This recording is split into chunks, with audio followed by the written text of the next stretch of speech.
50 صفحات کے آس پاس اس کے صفحات ہیں. جنہوں نے ابھی تک نہ پڑھا وہ بے شک نیت فرما لے اور ضرور اس کو پڑھیں اور اس کو خوب تقسیم بھی فرمائیں کہ یہ معاشرے میں بدگمانی بہت پھیلی ہوئی ہے. اس کی وجہ سے آج کل گھر گھر جو ہے وہ میدان جنگ بنا ہوا ہے. ایک دوسرے کے بارے میں ساس بہو کے بارے میں بدگمانی کرتی ہے, بہو ساس کے بارے میں بدگمانی کرتی ہے, نند کے بارے میں بدگمانی کرتی ہے, ماں بیٹے بیٹی باپ یہ سب ایک دوسرے کے بارے میں بدگمانیوں میں لگے ہوئے. میاں بیوی کی بدگمانیاں تو اتنی بڑھ جاتی ہیں بعض اوقات کہ نوبت طلاق پر آ جاتی ہے, ثبوت شرعی کسی کے پاس نہیں ہوتا. تو یہ رسالہ ضرور تقسیم فرمائیے کہ یہ انشاءاللہ صلو علی الحبیب صلی اللہ تعالی علی محمد. پیارے پیارے میٹھے میٹھے اسلامی بھائیوں, ہر عاقل بالغ مقیم مسلمان مرد و عورت مالک نصاب پر قربانی واجب ہے.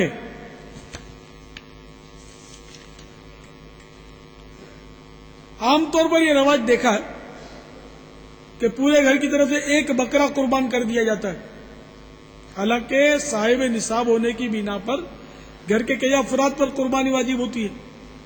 ان سب کی طرف سے الگ الگ قربانی کی جائے. ایک بکرا سب کی طرف سے کفایت نہیں کرے گا, بلکہ ایک بکرا سب کی طرف سے کریں گے تو کسی کی ایک کی بھی قربانی نہیں ہوگی. گائے اور اونٹ میں 7 قربانیاں ہو سکتی ہیں. تو گائے میں پھر بھینس بھی شامل ہے, بیل بھی شامل ہے. نابالغ کی طرف سے اگرچہ واجب نہیں مگر کر دینا بہتر ہے, اور اجازت بھی ضروری نہیں. بالغ اولاد یا زوجہ کی طرف سے قربانی کرنا چاہے تو ان سے اجازت طلب کریں. اگر ان سے اجازت لیے بغیر کر دی تو ان کی طرف سے واجب ادا نہیں ہوگا. اجازت 2 طرح کی ہوتی ہے, دو صورتیں اجازت کی. نمبر 1 صراحتاً, مثلا ان میں سے کوئی واضح طور پر کہہ دے کہ میری طرف سے قربانی کر دو.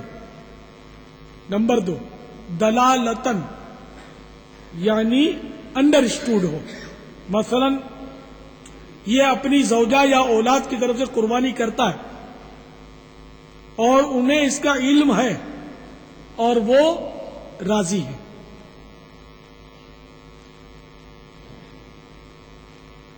قربانی کے وقت میں قربانی کرنا ہی لازم ہے, کوئی دوسری چیز اس کے قائم مقام نہیں ہو سکتی. مثلا بجائے قربانی کے بکرا یا اس کی قیمت صدقہ کر دی جائے, یہ ناکافی ہے. قربانی کے جانور کی عمریں بھی نوٹ کر لیجئے. اونٹ 5 سال کا, گائے 2 سال کی, بکرا اس میں بکری دمبا دمبی بھیڑ بھیڑی سب شامل ہے 1 سال کا. اس سے کم عمر ہو تو قربانی جائز نہیں, اور زیادہ عمر ہو تو جائز ہے بلکہ افضل. ہاں دمبا یا بھیڑ کا 6 مہینے کا بچہ اگر اتنا بڑا ہو کہ دور سے دیکھنے میں سال بھر کا معلوم ہو تو اس کی قربانی جائز ہے. یہ ذہن نشین کر لیجئے کہ مطلقاً 6 ماہ کے دمبے کی قربانی جائز نہیں, کیونکہ مشہور یہی ہے کہ 6 مہینے کے دمبے کی قربانی ہو جاتی ہے. ایسا نہیں ہے. 6 مہینے کے دمبے کی قربانی اس صورت میں ہو سکتی ہے کہ وہ اتنا فربا یعنی جاندار اور قداور ہو کہ دور سے دیکھنے میں سال بھر کا لگے. اگر 6 ماہ بلکہ سال میں 1 دن بھی کم عمر کا دمبا یا بھیڑ کا بچہ دور سے دیکھنے میں سال بھر کا نہیں لگتا تو اس کی قربانی نہیں ہوگی. قربانی کا جانور بے عیب ہونا ضروری ہے. اگر تھوڑا سا عیب ہو، مثلا کان چرا ہوا ہو یا کان میں سوراخ ہو تو قربانی مکروہ ہوگی، اور زیادہ عیب ہو تو قربانی ہوگی ہی نہیں. جس کے پیدائشی سینگ نہ ہو اس کی قربانی جائز ہے، اور اگر پیدائشی کان نہ ہو یا ایک کان نہ ہو اس کی قربانی ناجائز ہے. ایسا پاگل جانور جو چرتا نہ ہو، اتنا کمزور کہ ہڈیوں میں مغز نہ رہا، اندھا، یا ایسا کانا جس کا کانا پن ظاہر ہو، ایسا بیمار کہ جس کی بیماری ظاہر ہو، ایسا لنگڑا جو خود اپنے پاؤں سے قربان گاہ تک نہ جا سکے، کان، دم یا چکی 1/3 سے زیادہ کٹے ہوئے ہوں، ناک کٹی ہوئی ہو، دانت نہ ہو، تھن کٹے ہوئے ہوں یا خشک ہوں، ان سب کی قربانی ناجائز ہے. بکری میں 1 تھن کا خشک ہونا اور گائے بھینس میں 2 کا خشک ہو جانا ناجائز ہونے کے لیے کافی ہے. بہتر یہ ہے کہ اپنی قربانی اپنے ہاتھ سے کرے، جبکہ اچھی طرح ذبح کرنا جانتا ہو. اور اگر اچھی طرح نہ جانتا ہو تو دوسرے کو ذبح کرنے کا حکم دے، مگر اس صورت میں بہتر یہ ہے کہ وقت قربانی وہاں حاضر ہو.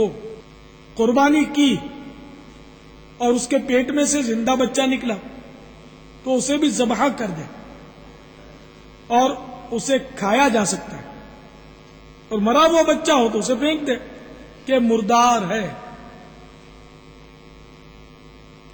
مرا ہوا بچہ نکلا تب بھی قربانی ہو گئی، اور گوشت بھی گائے کا کھا سکتے ہیں، اس میں کوئی کراہت نہیں ہے. دوسرے سے ذبح کروایا اور خود اپنا ہاتھ بھی چھری پر رکھ دیا کہ دونوں نے مل کر ذبح کیا تو دونوں پر بسم اللہ کہنا واجب ہے. ایک نے بھی جان بوجھ کر اللہ کا نام ترک کیا یا یہ خیال کر کے چھوڑ دیا کہ دوسرے نے کہہ لیا ہے مجھے کہنے کی ضرورت نہیں، دونوں صورتوں میں جانور حلال نہیں ہوگا، حرام ہو جائے گا.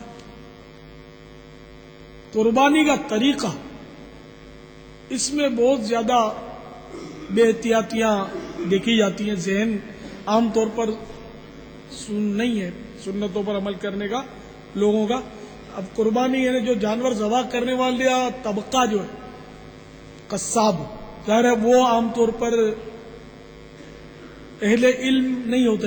الحمدللہ حضرت صاحب نے اتنا زبردست طریقے سے اس کو ذبح کیا کہ ہم ایکسپرٹ لوگ بھی حیرت میں رہ گئے. الحمدللہ ہمیں یہاں کا پتہ چلا کہ سنت کے مطابق کیسے جانور ذبح کیا جاتا ہے. پہلے تو ہم ایسا کرتے تھے کہ جہاں جانور مرضی میں آیا گرا دیا اور جیسے دل چاہا ذبح کر دیا، اور اس کے بعد بھی مطلب ہم میرا اور کوڑی وغیرہ سب کر دیا کرتے تھے. لیکن یہاں آ کے الحمدللہ ہماری معلومات میں اتنا اضافہ ہوا کہ ہمیں پتہ چلا کہ سنت کیا ہے اور کس طریقے سے جانور کو ذبح کیا جاتا ہے. الحمدللہ. تو ہمیشہ یاد رکھیں کہ قربانی ہو یا ویسے جانور ذبح کرنا ہو، سنت یہ چلی آ رہی ہے.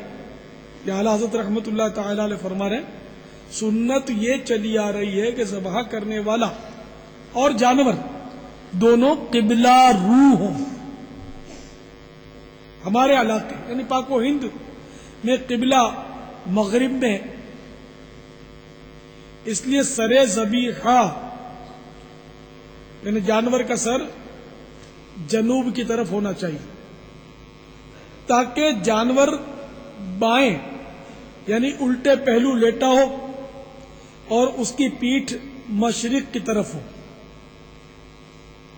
تاکہ اس کا منہ قبلے کی طرف ہو جائے، اور ذبح کرنے والا اپنا دایاں یعنی سیدھا پاؤں جانور کی گردن کے دائیں یعنی سیدھی طرف والے حصے پر رکھے،